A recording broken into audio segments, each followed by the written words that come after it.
This podcast is brought to you by Al Jazeera.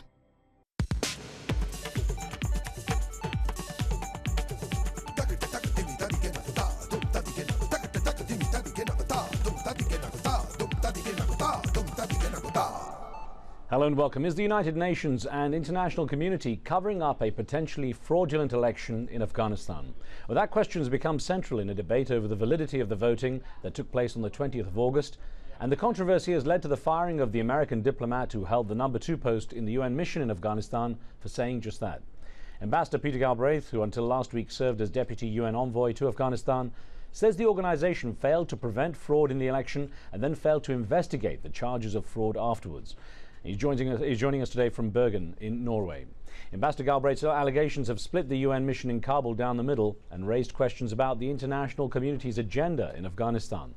The final results of the election have not been announced yet, although the incumbent President Hamid Karzai currently leads with 54.5% of the vote, enough to escape a runoff election. On Monday, the Independent Election Commission began auditing 358 suspicious ballot boxes, and the Electoral Complaints Commission is still reviewing other complaints. So today we ask, is the UN involved in a cover-up in Afghanistan? Remember, you can join our conversation with your questions and comments. You can log on to livestation.com/AJE, enter the chat room and take part. And we'll also welcome your phone calls onto the show. Ambassador Galbraith, good to have you with us. And I guess it's the obvious opening question. Was the election in Afghanistan a fraud then? It was characterized by massive fraud.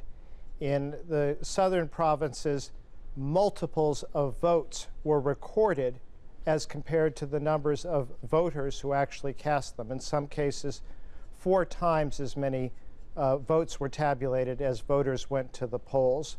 If you look at what the Afghan Independent Election Commission, which incidentally is not truly independent, it's a pro-Karzai body.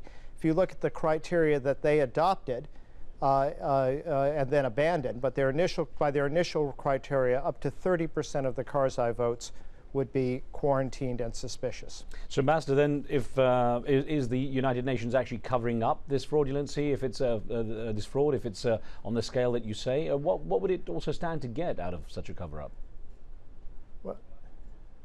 Well, let me be clear. The United Nations, meaning the professionals who worked at the United Nations Assistance Mission in Afghanistan, did everything that we could to prevent the fraud, to document it when it took place, to make that documentation available to the Independent Election Commission and then to the UN-backed Election Complaints Commission. The head of the United Nations mission thwarted our efforts at every stage. Probably the most critical point was before the elections. In July, I became aware that the greatest risk of fraud was going to come from polling stations which existed on a map, but which were in locations that were so insecure, either or in fact even controlled by the Taliban, that they were never going to open. So these were polling centers that no Afghan official, nobody from the Army, the police, or the Independent Election Commission had ever visited, and which were not possible to be visited on election day by candidate agents, by observers, or even by voters. And so obviously that made it quite easy, if those remained on the books, for election staff to take the materials, pretend that they'd held a vote, and then return them, perhaps not even with, perhaps just the results without ballots to match, or maybe having stuffed the ballot boxes. I tried to get the Afghan Election Commission and the ministers to remove these from the books. Naturally, the ministers complained. Of course, they were representing President Karzai, who was a beneficiary of the fraud, and the head of the UN mission then ordered me not to do anything further. Well, Ambassador, if Ambassador Qaidi, and of course, I was going to say, if he was rejecting your concerns, it then went up higher to the United Nations Secretary General, who actually fired you. In your opinion, how high is this lack of response going? Well, I certainly thought it was very strange for the Secretary General of the United Nations to fire the senior official who was responsible for providing support to the Afghan institutions for these elections, because he was concerned about fraud in elections that were paid for by the international community and supported by the United Nations itself. That was a strange result, and it was particularly strange to do it at this time because I was publicly identified as having been concerned about fraud. And of course, what did one expect the Afghan opposition to think when the man who they see as concerned about the fraud is fired? Let me ask you to respond to the quote that came from Ambassador Qaidi, the US envoy that we're referring to here. On the 21st of September, he said, "I call on the IEC and the ECC, that's the Independent Election Commission and the Electoral Complaints Commission, to ensure a timely conclusion to this process while respecting international standards and the need for transparency. The final result of this election must reflect the will of the Afghan people." Judging by that statement, it seems that you both want to achieve the same thing. What do you expect to happen at this stage if it rests with the Electoral Complaints Commission to decide whether or not there was significant fraud? Well, those were fine words, and of course I agree entirely with the words, but the problem is in the period from July through to mid-September, those words were matched by no action, and in fact were matched by instructions not to do anything and by systematic denial, first that fraud had taken place and then a downplaying of it. But at this stage, the process needs to go forward. Hopefully the Election Complaints Commission will come up with a credible outcome that can be accepted by all Afghans. The difficulty is that when you commit fraud, you have, when fraud is allowed to take place, you really have the advantage. The Election Complaints Commission has to root out, find the fraudulent ballots, and then eliminate them from the count. And it's going to be very tough for them to do that with 100% of the ballots. If they can get 50%, they would be doing a very good job. But that would, of course, mean that 50% fraudulent ballots were still in the count. We've got a caller on the line from Maryland here in the USA. Ibrahim has a question or a comment. Ibrahim, go ahead. Yeah. My question is United States right now in the middle of the situation in Afghanistan, the corruption government in Afghanistan, also the election is not good. How can, deal with this all problem if United States continue the same government support like the corruption? If this is not right, how can we change this one? Okay, I mean, that's actually a valid question. What can be done to correct this, even if there is some degree of recognizing there's been huge fraud in the election? The way things have become, or seem to have become, entrenched, it's going to be very difficult to come up with an alternative to what's happened, isn't it? Well, one possibility is that the Election Complaints Commission will uncover enough of the fraudulent ballots and eliminate them from the count so that there'll be a runoff. That is, President Karzai would end up below 50%. You would have a runoff. And that might be one way to move beyond this. But of course, it will be then important that the problems that occurred in the initial round on the 20th of August are not repeated in the runoff. And two things need to happen there. First, the polling centers where the fraud took place, and these were mostly ghost polling centers, that is ones that never opened, they have to be eliminated from the books. And secondly, the election commission staff who perpetrated the fraud or collaborated with those who perpetrated the fraud have to be removed and replaced with new people who will do a more honest job. Go ahead, Nadiri, then. Let's get your question in.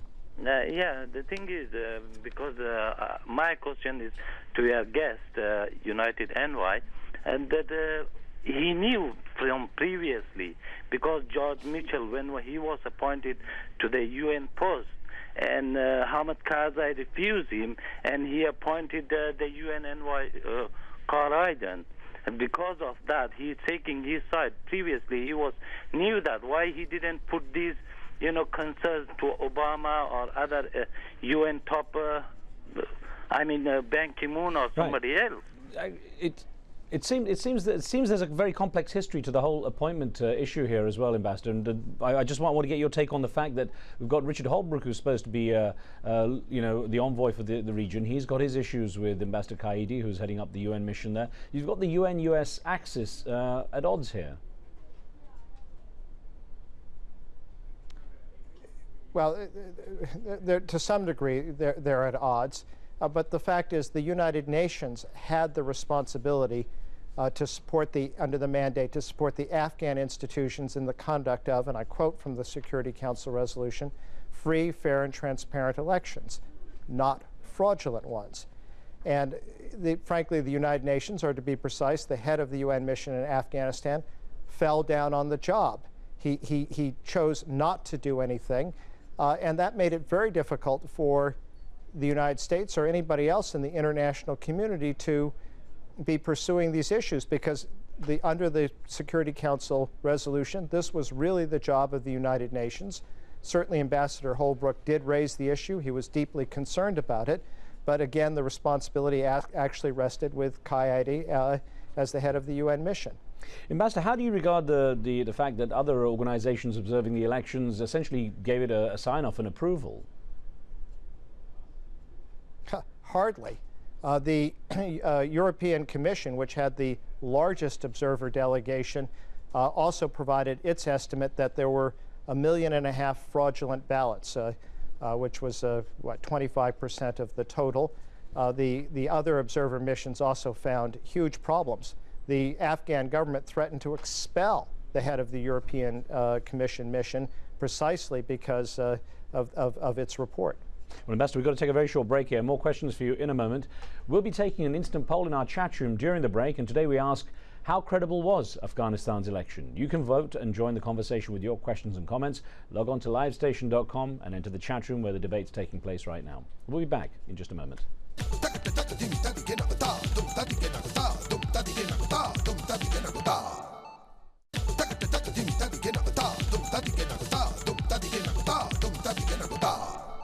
Welcome back. We're discussing the allegations of fraud in Afghanistan's election this past summer and whether or not the United Nations is involved in a cover-up there. I'm joined by Peter Galbraith, the American diplomat, who until last week was the deputy UN envoy in Kabul. He was fired after disagreeing with his superiors at the UN mission there about how to deal with the allegations of fraud. And those allegations include ghost polling stations that produced hundreds of thousands of votes that were never actually cast by voters, an independent election commission that in Afghanistan that is not really independent but supportive of President Hamid Karzai, and a United Nations mission in Afghanistan that withheld material that could have helped the investigations into fraud. Now, before we get back to Ambassador Galbraith, we have the results of the poll we conducted over the break. We asked, how credible do you think the Afghan election was? Well, 9% said credible enough to be acceptable. 28% said the fraud investigation should continue before final results are announced.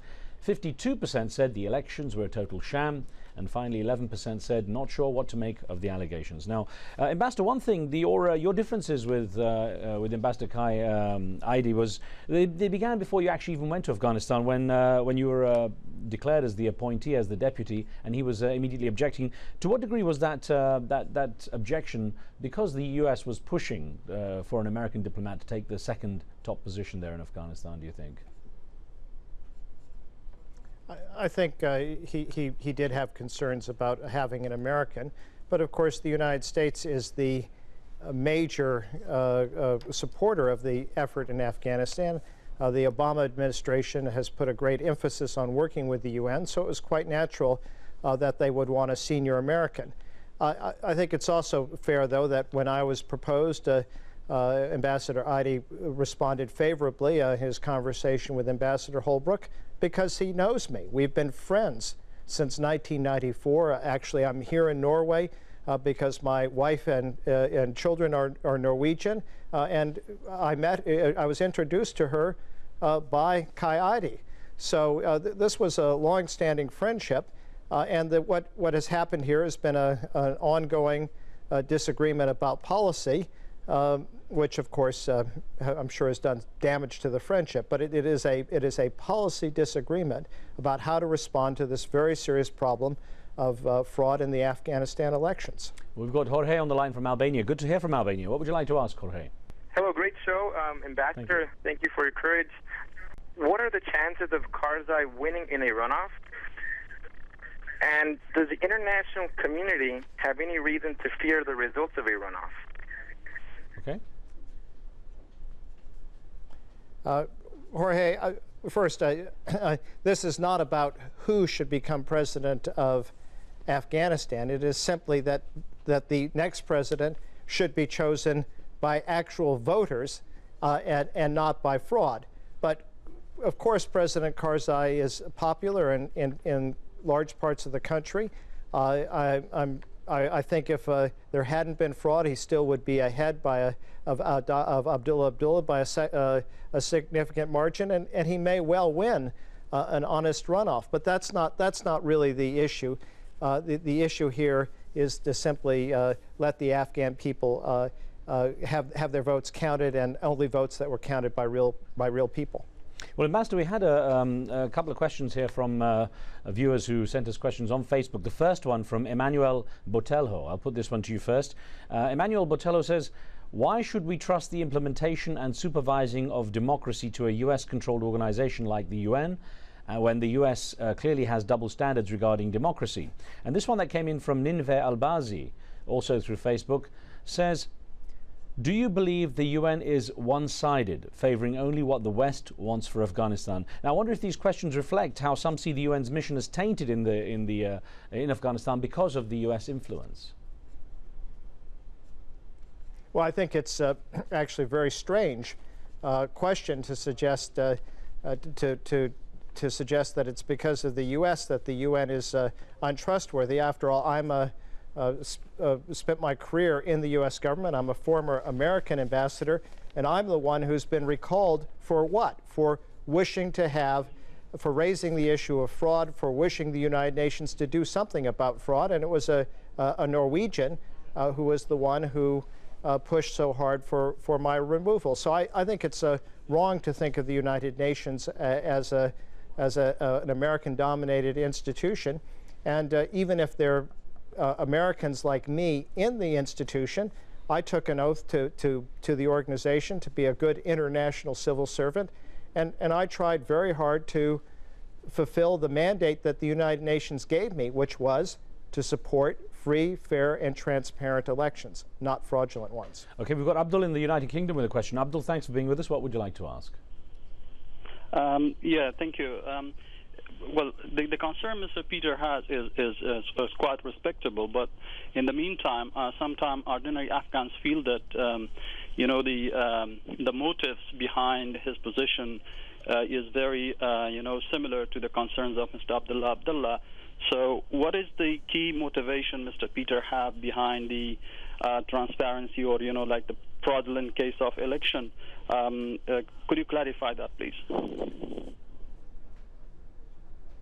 Abdul, yes, I'm happy to clarify that, and I suppose the best way I can do that is to describe what happened on election day. I went out, I saw people voting, standing in line. I saw women wearing their best clothes, children all dressed up. It was a very important day for Afghans, and in parts of the country, going out to vote was a very dangerous thing.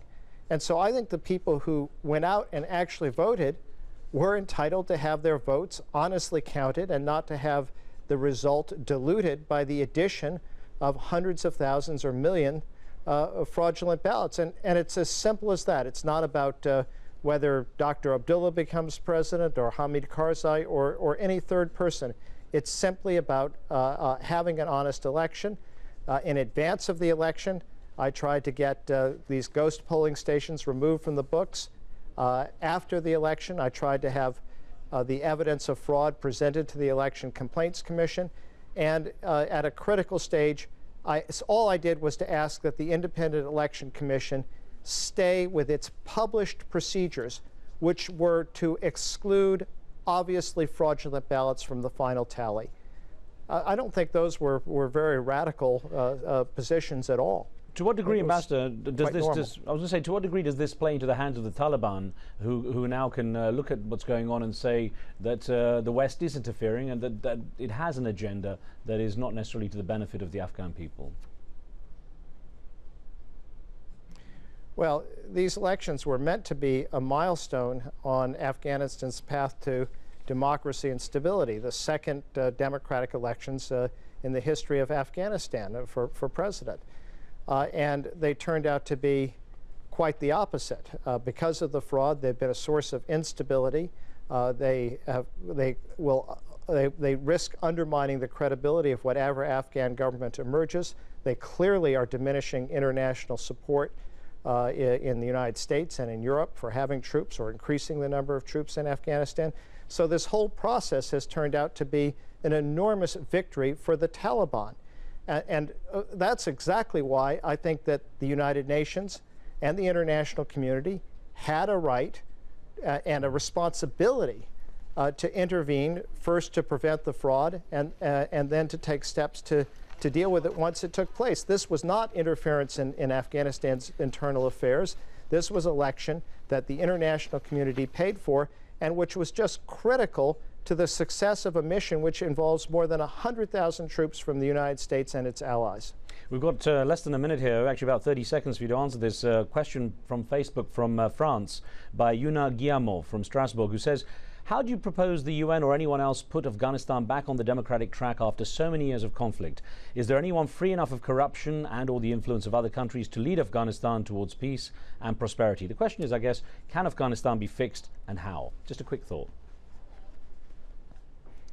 Well, Afghanistan should be fixed not by the international community, but by the Afghan people. That's exactly what elections are for. They need to make the judgment as to who is honest and who can lead their country. And a fraudulent election doesn't do that. Ambassador, thank you very much for your thoughts, and thanks for joining us. Well, Riz, very good to be with you again. We continue our discussion on Afghanistan this Wednesday, which marks the 8th year since the beginning of the US-led war into that country. On the next show, we speak with Somali President Sheikh Sharif Sheikh Ahmed and ask him about plans to end 18 years of instability in his country. Be sure to tune in for that. From me and the team, see you next time.